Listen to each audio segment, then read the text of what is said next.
अस्सलाम वालेकुम, this is Geo politics with Aneela Shahzad. Saudi Arab और यूएस के बीच में एक डिफेंस एग्रीमेंट होने को जा रही थी। काफ़ी अरसे से ये चीज़ सिलसिला चल रहा है, लेकिन क्योंकि और उस डील का ये हिस्सा था कि सऊदी अरब जो है इसराइल के साथ एक नॉर्मलाइजेशन कर लेगा। लेकिन जैसे कि आपको सबको पता है कि गज़ा इसराइल वॉर शुरू हो गई और 1.5 साल से ज़्यादा अब इस वॉर को हो गया है। और जब से ये वॉर शुरू हुई है तब से सऊदी अरब जो है और उनके प्रिंस सलमान मोहम्मद बिन सलमान, इन्होंने बारहा ये बात कह दी है कि हम इसराइल के साथ नॉर्मलाइजेशन नहीं करेंगे अनटिल एंड अनलेस कि इसराइल जो है पैलेस्टाइन के 2 स्टेट सोल्यूशन की तरफ नहीं आता। और पैलेस्टाइन के जो लोग हैं उनके ऊपर जेनोसाइड हो रहा है, पिछले 70 साल से हो रहा है, 75 साल से हो रहा है, और ये सिलसिला अब ख़त्म होना चाहिए। और अगर इस पूरे रीजन को पुरअमन बनाना है, अगर इस अरब वर्ल्ड है और जो मुस्लिम वर्ल्ड है इसके अंदर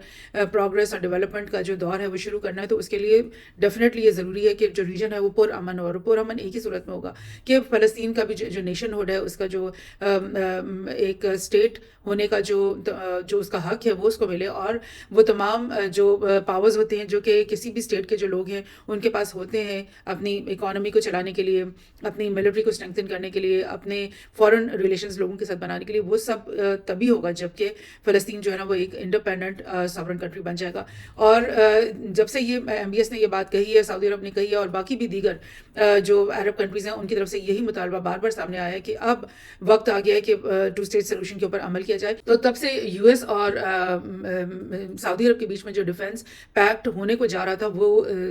स्टॉल हुआ है, रुका हुआ है, और उसके ऊपर कुछ भी डेवलपमेंट नहीं हो पा रही है। सो इसी सिलसिले में अब जो है ना कुछ खबरें सामने आई, बिकॉज अब बाइडन तो इलेक्शन हार चुका है और बाइडन ने अभी जनवरी के महीने में अपनी कुर्सी सदारत से हट जाना है और ट्रंप के हवाले कर देना है उसने पावर को। उससे पहले कुछ ऐसा लग रहा है कि बाइडन जो है ना वो कुछ बड़े बड़े काम करना चाह रहा है जो कि उसने पिछले पूरे 4 साल में सोचा भी नहीं, जिन बातों के बारे में। उन्हीं में से एक बात यह है कि किसी तरीके से वो अपने आप को हीरो प्रोक्लेम कर दे, और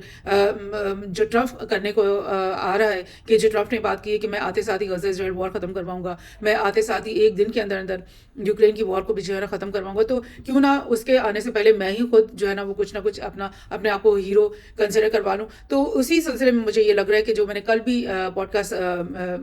ये पब्लिश हुई थी मेरी, जिसमें मैंने बड़ी तशवीश का इजहार किया था इस बात पे कि लेबनान ने किस तरीके से इसराइल के साथ जो है ना वो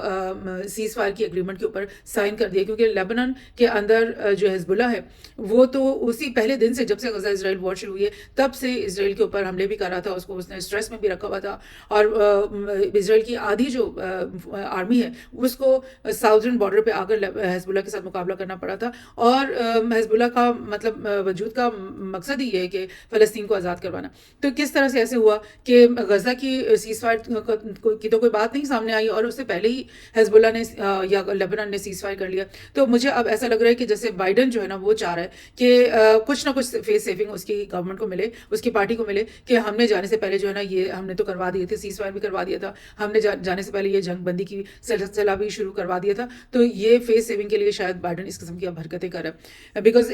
उसको अगर यकीन है कि ट्रंप ने आते साथ ही गज़ा की जो वॉर है वो ख़त्म करवानी है, और इसी किस्म की शायद कोई इंश्योरिटीज़ जो हैं वो लेबनान गवर्नमेंट या हिजबुल्लाह को मिली होंगी, जिसके नतीजे में उन्होंने भी ये बात कही है कि चलो ठीक है हम सीज़ फायर पे एग्री कर लेते हैं। और यानी ये 2 दिन पुरानी आप समझ लें वो न्यूज़ है लेबनान और इसराइल के दरमियान सीज़ फायर की। और उस खबर के 2 दिन बाद ही ये खबर सामने आना कि Saudi Arab abandons pursuit for US defence treaty over Israel stalemate, यानी जो डिफेंस ट्रीटी ज़ेर गौर थी पिछले 2-3 साल से, जिसमें नॉर्मलाइजेशन का भी एलिमेंट शामिल था, उसको अबैंडन कर रहा है सऊदी अरब, और वो शायद कोई नई डील की तरफ वो आ रहे हैं। और ये इसकी डिटेल भी यहाँ पर ये थोड़ी सी मैं आपको बता दूं कि Saudi Arab has abandoned its pursuit for ambitious defence treaty with Washington in return for normalisation with Israel and is now pursuing for a more modest military cooperation agreement. ये बात कुछ सऊदी और कुछ वेस्टर्न ऑफिशियल्स की तरफ से Reuters को पता चली कि शायद सऊदी अरब जो है ना वो अपनी उस स्ट्रिंजेंट वो जो उसने एक बनाया हुआ था कि मैं ये वाली पीस ट्रीटी नहीं करूँगा जिसके अंदर ये नॉर्मलाइजेशन की भी बात है, लेकिन उसको छोड़कर एक और मॉडर्स किस्म की पीस ट्रीटी जो है ना वो शायद अब वो करने के लिए तैयार हो गए हैं दोनों पार्टीज। लेकिन अब वो मॉडर्स का मतलब क्या है, क्या उस मॉडर्सिटी का ये मतलब है कि सऊदी अरब तरफ बैक आउट हो रहा है कि चलो नॉर्मलाइजेशन को छोड़ दो, हम वैसे ही तुम्हारे साथ डिफेंस ट्रीटी कर लेते हैं, या फिर वो इसराइल के साथ नॉर्मलाइजेशन को उसमें से माइनस करके एक मॉडर्न ट्रीटी जो है वो बनाना चाहते हैं। तो ये चीज़ें तो वक्त के साथ ही सामने आएंगी। बहरहाल इस चीज़ को काफ़ी जगह पे कवर किया गया है। ये एक और न्यूज़ आउटलेट है जिसमें वो कह रहे हैं कि better offer needed if the US wants to pull Saudi Arabia away from China. यानी कि जैसे आपको पता है कि पिछली कुछ 1 या 2 दिहाइयों से ये सिलसिला चला हुआ है कि बहुत सारे दुनिया के जो ममालिक हैं वो अपने स्ट्रेटेजिक टाइज जो है वो वेस्ट से हटा करके अब चाइना के साथ और रशिया के साथ दोबारा जुड़ने की बातें कर रहे हैं, और बहुत सारे इकदाम भी इस तरफ से हो गए। पाकिस्तान भी उन ममालिक में शामिल है जिनका बहुत करीबी स्ट्रेटेजिक ताल्लुक और वेपन डील्स होती थी और यूएस के वेपन्स खरीदे जाते थे। वो सब कुछ खत्म करके, आपको याद होगा F-16 और F-17 के लिए हम लोग कितनी डील्स करते थे और कितनी हम उनकी मेहनत समाजत कर रहे होते थे कि यूएस हमें दे दे, लेकिन अब हमें मिल रहे जे सीरीज़ के तैयारे, J-17, J-35, इस तरफ हम जा रहे हैं, जो कि जे सारे तैयारे जो चाइना मेड हैं। सो अब हमारी भी और बहुत सारे और ममालिक की भी जो है ना वो चाइना की तरफ स्ट्रेटेजिक जो है इंक्लिनेशन बढ़ती जा रही है। इसलिए इन लोगों ने भी यही बात इस पेज में कही है कि अगर सऊदी अरब को चाइना से आपने दूर करना है, वापस अपनी तरफ लेकर आना है, तो फिर आपको बहुत बेहतर ऑफर आपको देनी पड़ेगी, क्योंकि इस वक्त सऊदी अरब को जो है ना कोई लालच नहीं रह गया कि यूएस अगर मेरा स्ट्रेटेजिक पार्टनर नहीं रहेगा तो फिर मैं मतलब मुझे कौन बचाएगा और मैं किस तरह से सर्वाइव करूंगा। ऐसा नहीं है, बल्कि अब सऊदी अरब को नजर आ रहा है कि चाइना और रशिया जो है ना वो ज़्यादा स्ट्रॉन्ग पावर्स बनते चले जा रहे हैं। स्पेशली एशिया के रीजन में उनकी जो होल्ड है, उनका जो विल है वो ज़्यादा आपको स्ट्रॉन्ग नज़र आ रहा है, और उनकी बैकिंग लेकर भी आप जो है ना बड़ी अच्छी तरीके से सर्वाइव कर सकते हो आने वाले दिहाइयों में और आने वाली सदी। सो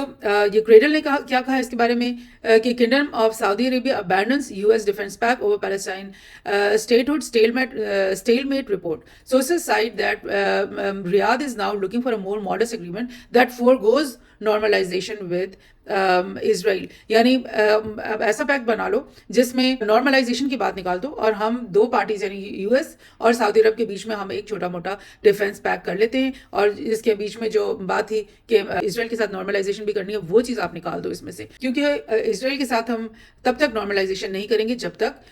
2 स्टेट सोल्यूशन के ऊपर अमल दरामद नहीं हो जाता। यहाँ पे कुछ इंटरेस्टिंग बातें हैं। Mohammed bin Salman has double down on the condition that normalisation with Israel must depend on Tel Aviv's commitment to work towards the establishment of an independent Palestinian state in line with 22 Arab Peace Initiative। यानी 2002 में जो Arab Peace Initiative launch हुआ था, जिसमें सबसे पहले ये बात की गई थी कि पैलेस्टीन को इंडिपेंडेंट फ्री कंट्री बना दिया जाए और 2 स्टेट सोल्यूशन को पे अमल दरामद कर ली जाए। वो चीज़ जब तक पूरी नहीं होती, वो चीज़ जब तक सामने नहीं आती और हमें इंश्योरिटी नहीं मिल जाती कि इस काम की तरफ कदम उठा दिए गए और प्लान हमारे सामने आ जाए कि ये 3 साल या 5 साल प्रोग्राम सामने रख देता है इसराइल के ये 3 साल में ये स्टेप्स हम लेंगे और ऐसे ऐसे पैलेस्टीन जो है ना वो इंडिपेंडेंट कंट्री बन जाएगा, तब तक हम भी इसराइल के साथ नॉर्मलाइजेशन नहीं करेंगे। ये बात मोहम्मद बिन सलमान और उसके साथ साथ और दीगर जो जॉर्डन के फॉरेन मिनिस्टर की तरफ से और इजिप्ट के फॉरेन मिनिस्टर और दीगर जो अरब कंट्रीज के फॉरेन मिनिस्टर्स की तरफ से भी यही बात बार बार सामने आती रही है पिछले 1.5 साल में। और kingdom begins pushing for a more modest defence pact with US that forgoes normalisation deal with Israel. ये वही बात, और ये the news comes 2 days after a brittle and uncertain ceasefire between Hezbollah and Israel। और ये जो Lebanon और Israel के बीच में जो सीज़फायर की एग्रीमेंट साइन हुई है 2 दिन पहले, उसके बाद ये भी चीज़ सामने आई है जो कि मतलब एक आपको बताती है कि किस तरह से मूव कर रही है मिडल ईस्ट में पॉलिटिक्स, कैसे मूव कर रही है। ऐसा लग रहा है जैसे सऊदी अरब और दीगर जो अरब कंट्रीज़ हैं वो इस बात के लिए भी बहुत ईगर दिखाई दे रहे हैं कि जल्द से जल्द ये जो ये रीजन है वो पीस की तरफ आ जाए, यहाँ पर ये जो जंग का समा ये ख़त्म हो जाए। और जंग ऐसी है जिसका ताल्लुक अरब ममालिक के जो सिटीजन्स हैं, नेशनल्स हैं, उनके दिलों से जुड़ी हुई है ये कॉज, फ़लस्तीन का कॉज। और अवाम जो है वो बेचैन हो जाते हैं जब ये जंग जो है इसराइल और फ़लस्तीन के बीच में चल रही होती है। तो तमाम जो इर्द गिर्द के ममालिक हैं, अरब स्टेट्स के जो अवाम है वो अपने हुकूमतों पर उनके गुस्सा सामने आ रहा होता है कि क्यों नहीं हमारी हुकूमतें आगे बढ़कर अपनी मिलिट्री फोर्स यूज़ करके इसराइल को सबक सिखा रही और फ़लस्तीनियों की हेल्प के लिए आ रही हैं। सो ये जो माहौल बन जाता है ये तमाम गवर्नमेंट्स के लिए बड़ा मुश्किल होता है। और सऊदी अरब ने तो स्पेशली और इजिप्ट ने भी बहुत सारी प्लानिंग कर रखी है, बहुत सारी उन्होंने डील्स साइन की हुई हैं चाइना के साथ BRI के सिलसिले में। बहुत बड़े बड़े प्रोजेक्ट्स, बड़े बड़े शहर बनाने بنانے لگے ہیں, بڑے بڑے پورٹس بنانے لگے ہیں یہ لوگ, اور یہ اپنے ممالک کو جو ہے نا ترقی کے راستے میں بہت آگے دیکھنا چاہتے ہیں. تو ڈیفینیٹلی ان کو یہ اس بات کی لالچ تو ہے کہ کسی نہ کسی طرح سے جو ہے نا جو جنگ کا سما ہے وہ ختم ہو جائے. اسی لیے ایسا لگ رہا ہے کہ لیبنان نے سب سے پہلے سیز فائر کی بات کی ہے اور اس پہ سائن بھی کر دیا, اور اب ایسا لگ رہا ہے کہ جلد ہی غزہ کی ساتھ بھی سیز فائر کی سگنیچر ہو جائیں گے, بیکاز اگر غزہ کے ساتھ وار چلتی رہی تو ڈیفینیٹلی حزب اللہ بھی واپس اس میں کود پڑے گا, ڈیفینیٹلی انصار اللہ بھی اس میں کود پڑے گا, اور ڈیفینیٹلی ایران جس کی کمٹمنٹ ہے یہ ساری چیز کے پیچھے, ایران کا پریکٹیکل جو اس کے ہاتھ ہے وہ بھی زیادہ دیر خاموش نہیں رہے گا. تو ڈیفینیٹلی ایسا لگ رہا ہے کہ جیسے ٹرمپ کی طرف سے یا بائیڈن کی طرف سے کچھ شیورٹیز آئی ہیں کہ پہلے آپ ایک اسٹیپ لو, پھر ہم بھی اسرائیل کو مجبور کرتے ہیں کہ وہ بھی غزہ سے وڈرا ہو جاتے ہیں. تو لیٹس سی آنے والے وقت میں ہی پتہ چلے گا کہ ریئل میں کیا, اور یہ بھی آنے والے دنوں میں ہی پتہ چلے گا کہ کیا ایک دفعہ پھر سے تو نہیں عرب ممالک نے جو ہے فلسطینیوں کو دھوکہ دے دیا اور ان کی بیک اسٹیبنگ کر دی.